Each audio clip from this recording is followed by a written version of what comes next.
Student कैसे आप सभी, आशा करता हूँ आप सभी स्वस्थ मस्त और तंदुरुस्त होंगे और अपनी तैयारी बहुत ही बेहतरीन तरीके से कर रहे होंगे। और आज का क्वेश्चन ही बहुत इंपॉर्टेंट है हम लोग के एग्जाम के दृष्टि से। देखिए क्वेश्चन क्या है। क्वेश्चन है यदि x+2 कोमा 3x और 4x+1 एपी में है, एपी में है तो x का मान ज्ञात करना है। आप एक चीज जानते होंगे कि एपी में कोई भी चीज कब होती है, जब उसका डी का मतलब होता है सार्व अंतर। क्या होता है बच्चों? सार्व अंतर। ये जब समान आता है, मतलब कि समान एक जैसा जब आने लगता है ना, तब उसको कहते हैं एपी में है। आप ये चीज जानते हैं कब समझेंगे? जब आप अगर अच्छे से समांतर श्रेणी का इंट्रोडक्शन और जब वीडियो देखेंगे ना, तो किसी भी टीचर का आप जाकर देख लीजिए, वो यही बतलाएगा कि अगर किसी भी एपी में उसका सार्व अंतर एक जैसा आ रहा है, मतलब कि वो एपी में है। जैसे भी मान लीजिए एग्जाम्पल तो हमने ले लिया एग्जाम्पल, मान लीजिए ये कोई एपी है, ठीक है बच्चों, ये मान लीजिए ये कोई एपी है, ठीक है। तो ये एपी है, तो देखिए इस दोनों को जब इसमें से इसको माइनस कीजिएगा तो कितना आएगा? 4 में से 2 जाएगा 2, मतलब इसमें 2 का अंतर है, इसमें भी 2 का अंतर है और इसमें भी 2 का, मतलब कि इसका जो डी आ रहा है, डी एक जैसा आ रहा है। मतलब डी कितना आ रहा है? सार्व अंतर 2 2 2 सबका आ रहा है, मतलब कि इसको कह सकते हैं हम लोग क्या है, एपी में है। अब एक और एग्जांपल लेते हैं, ठीक है। अब जैसे मान लीजिए ये 3 हो गया, 6 हो गया, 9 हो गया, ठीक है। मान लीजिए यहाँ 3 6 9 ये 16 हो गया, यहाँ 21 हो गया। अब आप देख लीजिए इस दोनों का अंतर तो 3 का है, इसका भी 3 का है, लेकिन इसका क्या 3 का अंतर है? बिल्कुल नहीं है। तो मतलब कि जिसका अंतर 3 का हो, ठीक है, मतलब एक जैसा हो, जिसका सार्व अंतर एक जैसा, उसको कहेंगे हम लोग क्या है, वो एपी में है। और जिसका सार्व अंतर मतलब कि डी एक जैसा नहीं है, वो एपी में नहीं है, ठीक है। आप लोग ने यहाँ समझा। अब आइए क्वेश्चन की तरफ देखते हैं हम लोग। तो ये हम लोग का है A1, ये है A2 और ये है A3।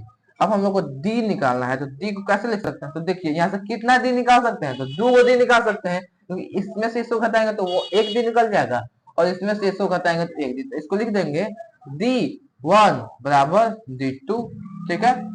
D1 बराबर D2। अब देखिए D1 का कंडीशन क्या है? A2 में से A1 को घटाना है। क्या करना है? A2 माइनस A1 करना है।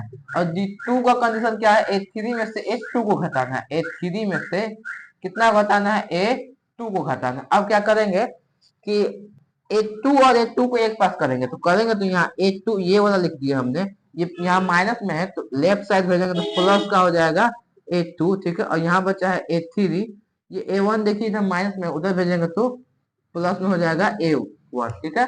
अब देखिए A2 का कितना मान? A2 है 3x, कितना है बच्चों? 3x प्लस 3x बराबर, अब A3 कितना? A3 है 4x+1, क्या है बच्चों? 4x+1 प्लस ये वाला प्लस हम लोगों ने यहाँ पे लिखा, ठीक है। अब देखिए A1 यहाँ कितना? x+2 है, क्या है? x प्लस का 2। यहाँ तक आप लोगों ने समझ लिया। अब इसको जोड़ेंगे लोग तो 6x हो जाएगा। अब यहाँ पे देखिए 4x, यहाँ पे 1x, मतलब कि 5x, मतलब कि 5x। अब देखिए यहाँ 2 है और यहाँ 1 है, तो 2x 3, मतलब कि 3। अब देखिए क्या करेंगे, ये x को इस x के पास भेजेंगे, तो कैसे भेजेंगे? तो यहाँ से ये प्लस में है, इधर इधर लेफ्ट में भेजेंगे तो ये माइनस में आ जाएगा, तो माइनस का 5x बराबर का 3। अब इसको सॉल्व करेंगे तो 6 में से 5 को घटाएंगे तो 1x आएगा और बराबर उधर कितना है? 3। तो इसका आंसर कितना आएगा? 3। इसको लिख सकते हैं, अतः इस एपी का मतलब x का मान इतना आएगा, ठीक है बच्चों। आप ऐसे इसको बना सकते हैं। क्वेश्चन थोड़ा सा देखने में भारी लग रहा होगा, ऐसे इसमें कुछ नहीं था, ठीक है बच्चों। तो आशा करता हूँ आपको ये वीडियो का जो क्वेश्चन था बहुत ही बेहतरीन तरीके से समझ में आया होगा। अगर समझ में आया तो इस वीडियो को आप लाइक कीजिए, एक अच्छा सा कमेंट कीजिए और अपने दोस्तों के पास भी शेयर कीजिए कि वो भी इस क्वेश्चन को सीख लें, क्योंकि ये कुछ नया क्वेश्चन था, पता नहीं आप लोगों ने कभी देखा होगा कि नहीं, ठीक है। तो आज के लिए इतना ही बच्चों, मिलते हैं अपने नेक्स्ट वीडियो में।